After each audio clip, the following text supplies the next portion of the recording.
because a lot of these items are so fragile and so expensive, so rare that they fly private jet and they have security guys around them. So which is very, very interesting. One example is the LeBron James, because I know the VeVe community, a lot of them like basketball. One example is the LeBron James triple logo card, which is a sport card that has the actual logo from the three jerseys that LeBron James wore when he was playing for the Cavs, the Heat, and the Lakers, and he won a ring from each of those, playing with each of those teams. And that card is extremely rare. I think there's only one exist, and it recently sold for $2.4 million. Hey everybody, welcome back to another episode of the VeVe Vantage Podcast. Today we'll be talking about a Netflix series that everybody in the VeVe community absolutely love. It is called The King of Collectibles, The Golden Touch. MisterV and I really enjoyed it, and it definitely changed the way that we collect, and we learned a ton from it. So today we'll provide you with an introduction to the show, the insights that we have gotten from it, and how we're using these insights to adapt to our VeVe strategy, and most of all, how it will benefit you. We also talk about a very interesting topic, which is unopened blind boxes. Let's get to it. Something else that I also have been very into is the King of Collectibles series on Netflix. Have you had the chance to watch it? I binge watched it. Oh, you did? Yeah, I saw the whole thing through like 1 or 2 nights. Yeah. Wow. Okay. Before I get to my opinions, what do you think about it? Oh man, it just made me that much more bullish, I guess, with the whole idea of people who want to collect like rare things, right? So I want to give a brief introduction to those who haven't seen it. And so if you haven't seen it and you collect VeVe NFTs or anything in general, we highly recommend you to go watch it, because I saw somebody mention it on Twitter. I watched the first 2 to 3 episodes of it, and immediately I texted you, I texted Stevo, I texted Mr. 41, like, you guys have to go watch it. So this show is called King of Collectibles, the Golden, Goldin Touch. Golden is the last name of Ken Golden. This guy is he owns an auction company, and what Ken and his team do is that they would go find very rare, very sought after collectibles in sport, music, movie industry, anything pop culture related, and they would evaluate it, put a price tag on it, market it, and then they would auction it. And then so that's how a lot of these like very, very rare exclusive items get to the public, because before, like, a lot of these items are owned by private collectors, so you don't really see it until it gets marketed and presented by an auction house. What makes it really special for many people, and why I like it, is because it shows the stories behind the collectibles, the journey that the original owner went through to get the collectibles, the journey that Golden and his team go through to get these items, because a lot of these items are so fragile and so expensive, so rare that they fly private jet and they have security guys around them. So which is very, very interesting. One example is the LeBron James, because I know the VeVe community, a lot of them like basketball. One example is the LeBron James triple logo card, which is a sport card that has the actual logo from the three jerseys that LeBron James wore when he was playing for the Cavs, the Heat, and the Lakers, and he won a ring from each of those, playing with each of those teams. And that card is extremely rare. I think there's only one exist, and it recently sold for $2.4 million with buyer's premium. I think the total amount that would go to the original seller, and those three guys were extremely lucky because they opened a box and they found a card. So the amount that would go to the three original owners. So three of them own this card. Is 2 million, and I think Ken Golden and his company get $400,000.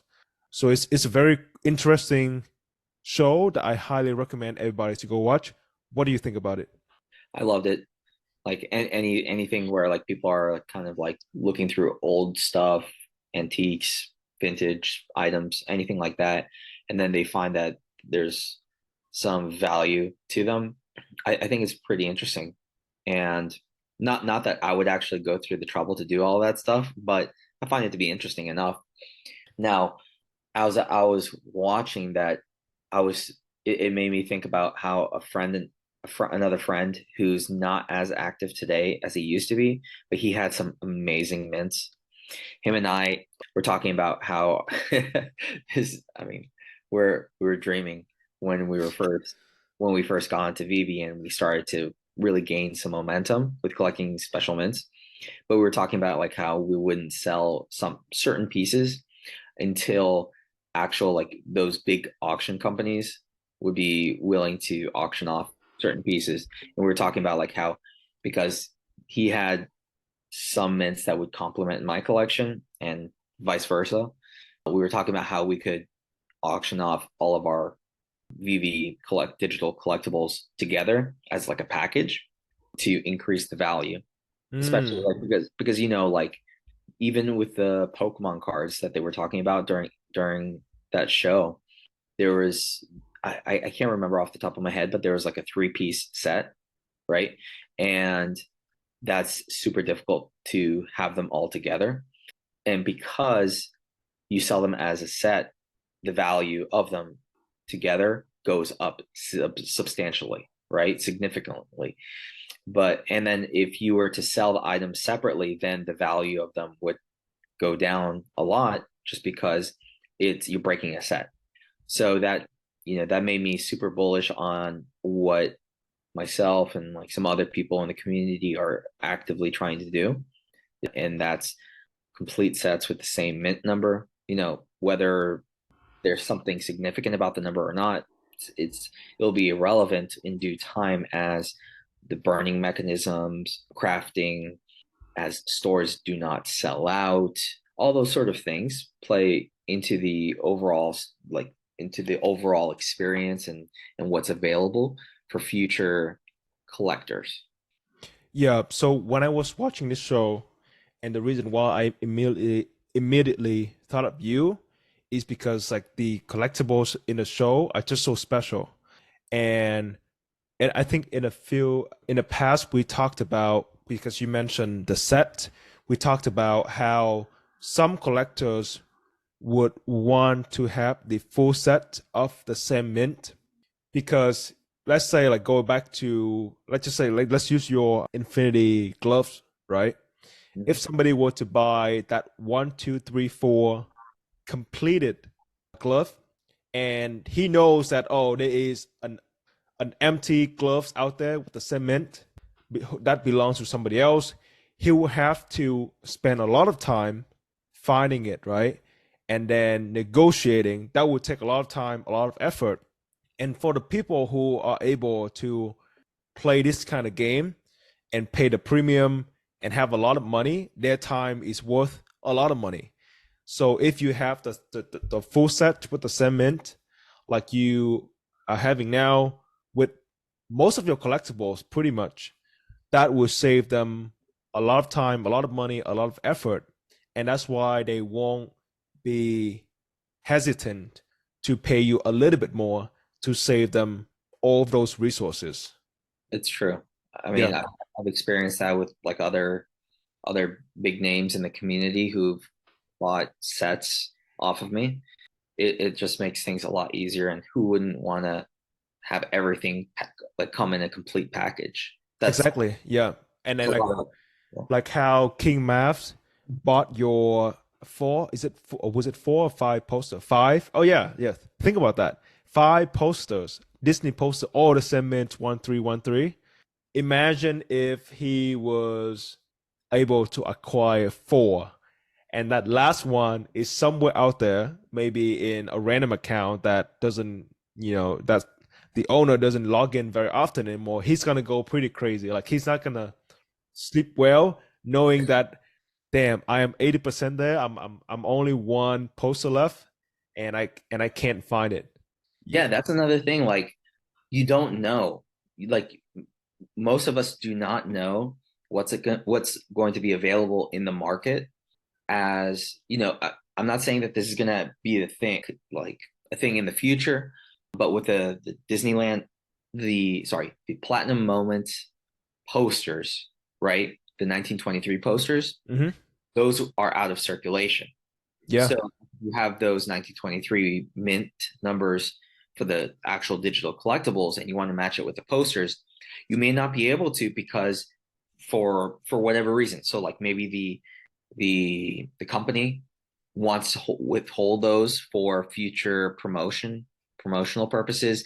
Maybe they just were, maybe one or a few of them were not minted and they were in a burn wallet after X amount of time passes or what have you. So like a lot of things can go wrong. A lot of things can mess up the Mm-hmm. opportunity for these people who want to finish sets to make it happen. So I think as time goes on, as burning and crafting mechanisms are in play, as stores continue to not sell out because the supply doesn't meet the supply exceeds the demand, those sort of things, it's going to be more and more rare. It's going to Yeah. be there's no other way of putting it. It's just going to be more and more difficult, and Yeah. nobody and there's nobody who's gonna, like, if you, especially if you see that the supply is substantial and then the secondary market has a lot of collectibles under retail, who in their right mind would, I mean, who would pay an extra 10, 20, 30 gems or whatever or more to buy something from the store when they could get something under retail? And then, Yeah. like, at once those, and then like after a certain amount of time, the supply is gonna be burned or put in the burn wallet, right? Yeah. The wallet. Yeah. So basically the game gets elevated as time goes on, because imagine like you walk into a big whale's Vivo's homes and you see four poster and you see this one very sad missing gap in his wall, and you know, okay, the fifth one is somewhere out there, but you don't have it, so you're not really completing it. Yeah. And then when I was watching the show, it also, and this is from another post that I think from the Facebook group from Sergio. So shout out to Sergio. He brought up this topic of the this King of Collectible show, and he was mentioning how for the digital collectibles you don't have to worry about authenticating it because of the blockchain. You don't have to worry about things happening to it, because if you remember in that show, somebody brought in a whole set of Beanie Babies, right? And they had somebody else, like a doctor in Beanie Babies, came Yeah. in. So that is another thing that I will mention. Like for these for these physical collectibles, how do you authenticate it? How do you know it's real? Right? Because a lot of these can be counterfeited very, very easily. Like what happened to so many paintings. So for this example of the Beanie Babies, somebody brought in a whole lot of Beanie Babies, and yes, many of them are super rare. Many of them don't exist anymore. But at the same time, when the doctor in Beanie Babies came in to authenticate and put a price tags on them, she was looking at the posture of these Beanie Babies. Like, is it sitting straight or is it kind of like crooked to a side? Is it missing an eye? Like, are the eyes of the Beanie Baby straight? Because one very small imperfection can really affect the price, right? Yeah. We don't have to worry about that with digital collectibles because pretty much everything is always in mint condition, and we don't have to worry about the logistic of it, because if you were to buy a very expensive painting that is old, then that painting will be very fragile, right? You don't want to expose it to direct sunlight. You don't want to expose it to humidity. So you basically need a room with ideal temperature and ideal humidity conditions, sunlight, all those kind of things to store it. And that's why many people, they want to bring it to museums or mostly to display to the public, but also museum have that ideal condition to display their collectibles. But we don't have to worry about that with digital collectibles. It's easier to show people, like if I were to tell you, hey, I have this baseball bat from this famous player. I don't know much about baseball, but let's just say I have a baseball bat from Aaron Judge, for example. You have to come to my place to see it, right? To see that, oh, I actually have it. But with a digital collectible, you can see it anywhere, anytime. So yeah, it's just really cool. But then I have a question for you, which is, I love these physical collectibles, and I think they are essentially, well, fundamentally, they're much more valuable compared to the NFTs and digital collectibles because they have a real story behind them. For example, I am a soccer fan, so that jersey of Messi caught my attention. That sold for like $400,000. To those who are listening, that is the jersey that Messi wore in a game against Real Madrid. And that game was called a Clasico. So with 30 seconds left, Messi scored the game-winning goal. He took off his jersey and he showed it to the opposing team's crowd. And this is a crazy game in soccer. So that led to an iconic celebration. And it's also Messi. He's one of the greatest, if not the greatest player ever. So that t-shirt is extremely valuable. It was worn by him. So it has his DNA and like his sweat in it. So the new owner will feel a direct connection to Messi. That's why the new owner pays so much money for it. So it has a very, very personal story. It has that touch from a very respected person in it. That's what makes the physical collectible so valuable. But we don't have that with digital collectibles. So it's not like, oh, African has this, like, I'm just gonna throw it out there, Pokemon NFT. He own it, then he pass it to his children, then they sell it. It doesn't really work right. So the way that we value these collectibles is by scarcity and mint number.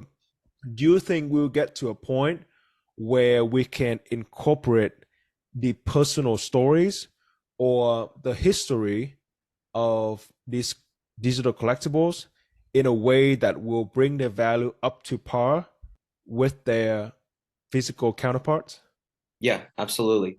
Hey guys, just a quick message. Every week, I, MisterV, work over 20 hours to bring you the most non-BS VeVe content. English is my second language, and there were nights we recorded until 1 a.m. My brain stopped processing, and I naturally spoke Vietnamese to him, and it got pretty weird. But that's just how dedicated we are to this podcast. In return, we ask you to enter a gentleman agreement. We will continue working until 1 a.m. for you, but we ask you to subscribe to the podcast, leave us a rating, and tweet at us to tell us what you think, because those comments will ultimately help us to refine the content just for you. That's it. That's all you need to do. Let's get back to it. I'll give you a personal example.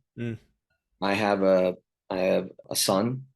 he's 4 now, and I've shown him my digital collectibles. He knows how to click on the screen.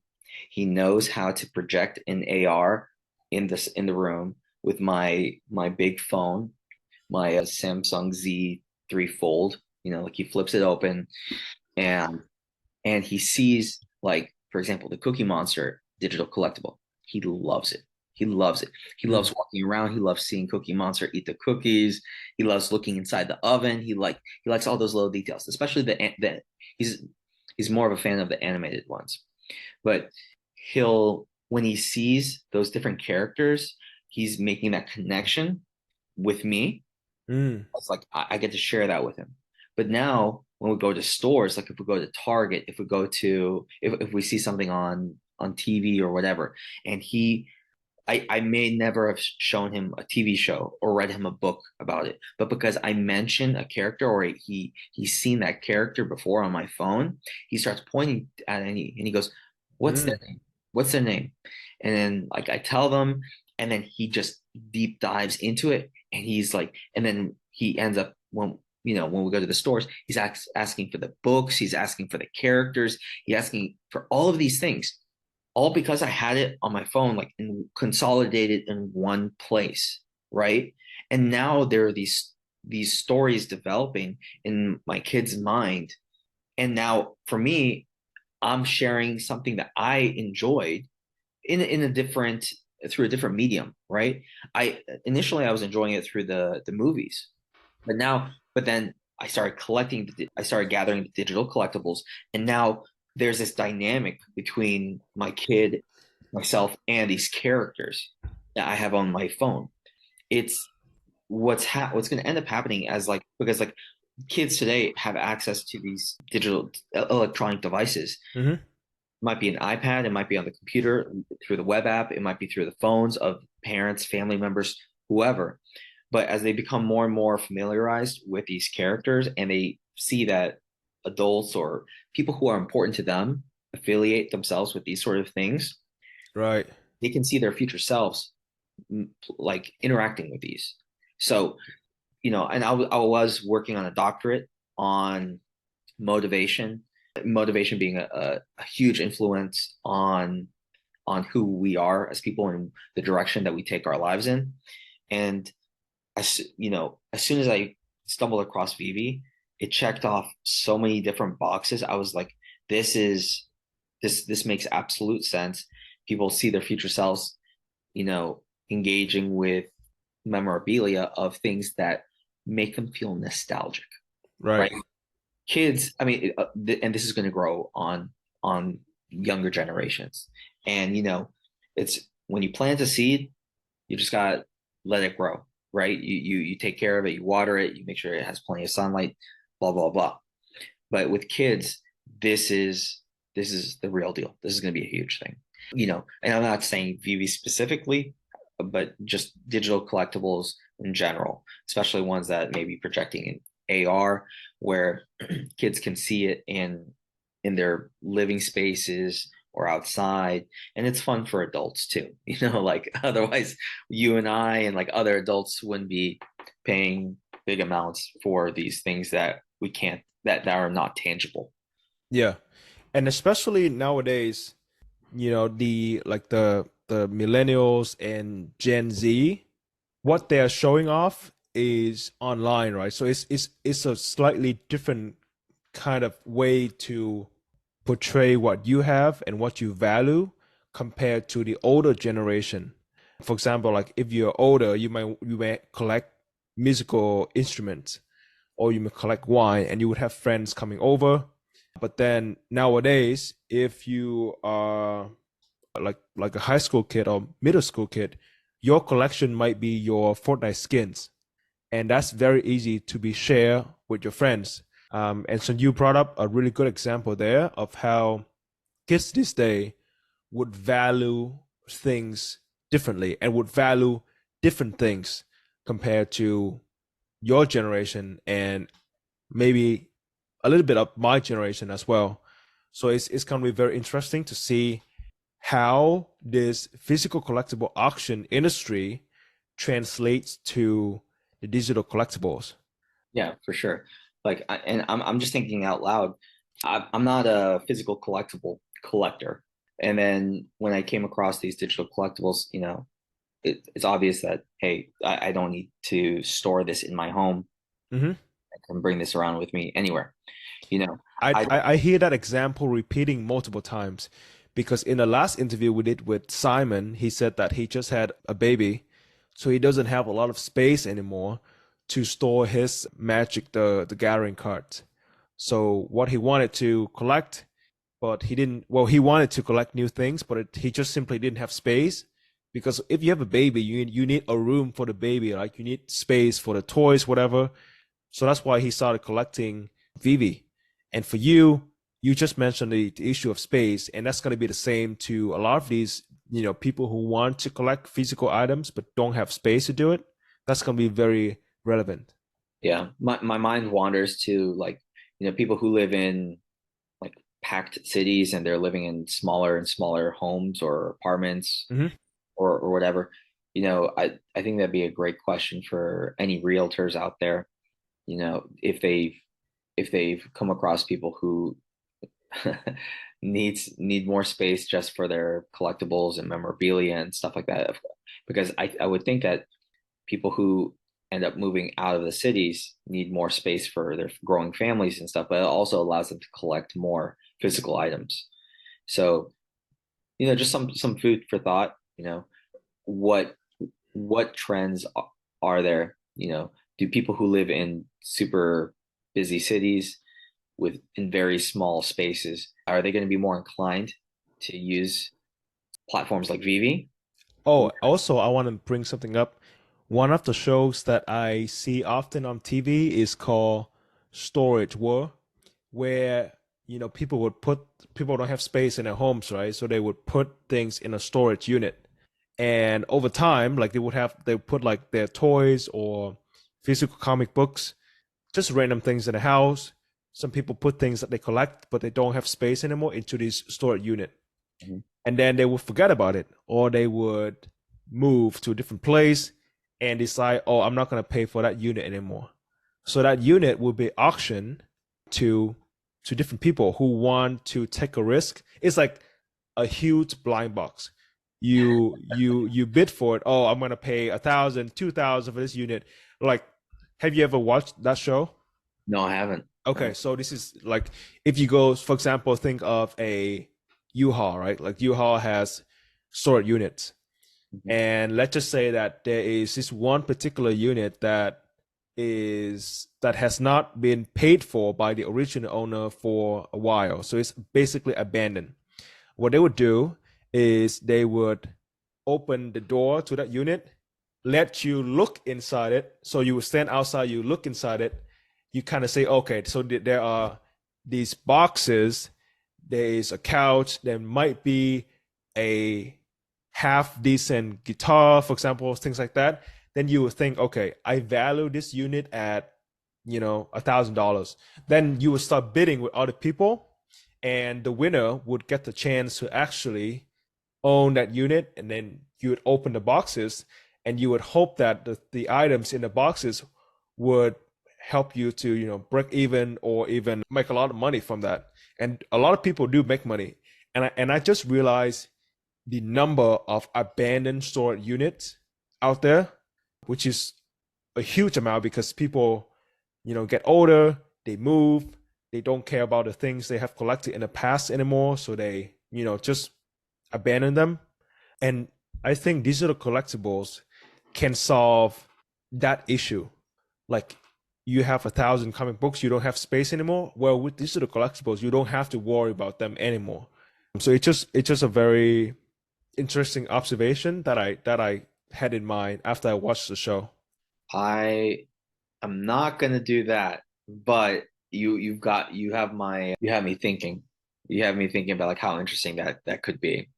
If you do end up doing that, please share. Please Oh, no, no, no.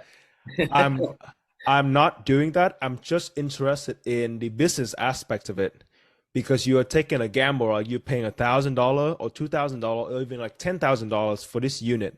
It's like a blind box, and you would hope. And like, what they would do is very interesting, where they would film that new owner opening it and then value the individual items. So it's really cool. But going back to the show, after you watch it, are you confident in the way you were collecting, or you have a new strategy now? What are your thought process, and what are the actions that may come out from you watching this show? Coincidentally, yesterday, Queen Vivi, Lori, and Will with NFTs were in Spaces Yeah. for an interview, and Will mentioned that there was like two or three of them who were part owners of the Walt 1901, and Walt Disney, Oh.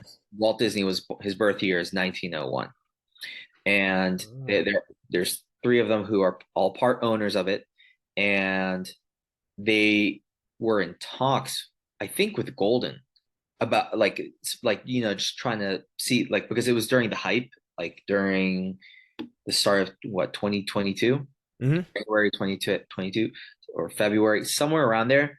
I think they were in talks with a rep from Golden about the idea of of auctioning off with their services, because I think transfers were still a thing. And so I think they were talking about the logistics of how it would work.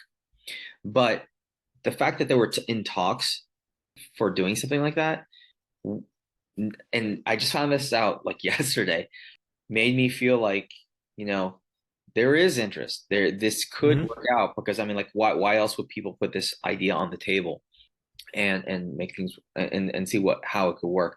But anyways, my my sentiment towards collecting, the the bigger that my collection gets, the more bullish I am. This is just for me. I heard some nightmare stories about people who tried to bring their friends or family into VeVe or into buying Omi and all of this stuff. And then there are a lot of people that have either unrealized losses or realized losses, right? Because they may have sold off and moved on, or they're still bag holding, and they're like, what the hell just happened? You know?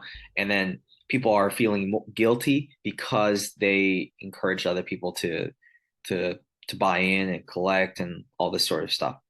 So for me, for myself, I feel like my amount of exposure to VeVe is is something that I'm comfortable with, whether or not it continues or it stops today. Of course, it'll hurt if things just kind of fell apart today, but for my approach towards collecting and special, like hunting special mints and completing sets that match with those special mints, um, like I said, like as my collection grows, the more bullish I get, and that's not me necessarily trying to encourage other people to do the same thing, because first and foremost, everyone needs to take care of themselves. They need to be responsible in real life and limit their exposure, especially across speculative markets.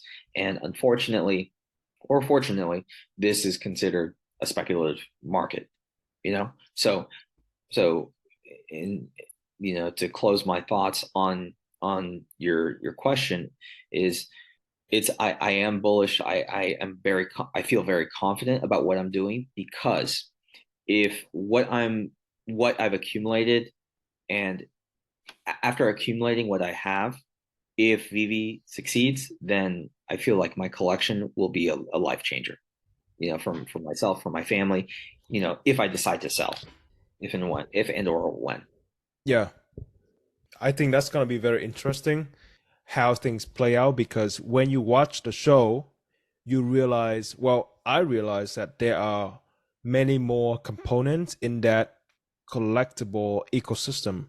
Like there's the seller, there's the auction house, there's the guy who does the marketing, there are the agents who would connect the parties together.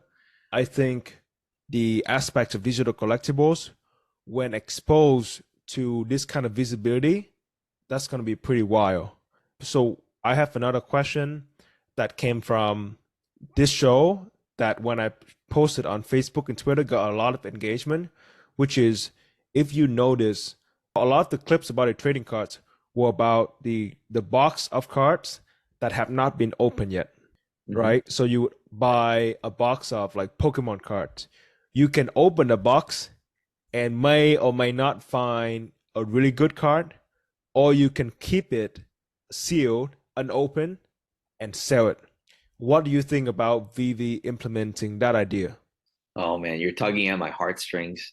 Like I have to know. Like if you were to give me, those like the first three seasons of Pokemon cards, Yeah. like it makes me feel nostalgic. I I don't think I have the discipline to leave them closed. I would have to open them. I would have to open them. Like, Okay, so this is, all, Gary V. yeah, yeah. Okay, I have his V friend Uno card. So like maybe 1 or 2 years ago, he worked with Uno, the brand behind the Uno cards, to release this collaboration. And in each of these boxes, and this is sealed, not open yet. And in each of these boxes, there's going to be one very exclusive card that may sell for a lot of money, several $1,000s or $10. But I haven't had the guts to open it. So I bought it. I waited 6 months for it to arrive, and it's been over a year now, and I haven't opened it yet.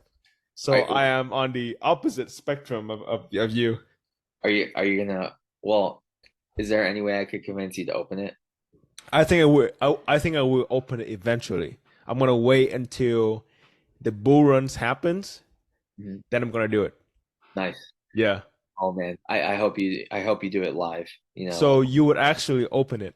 You're not gonna sell the seal unopened box.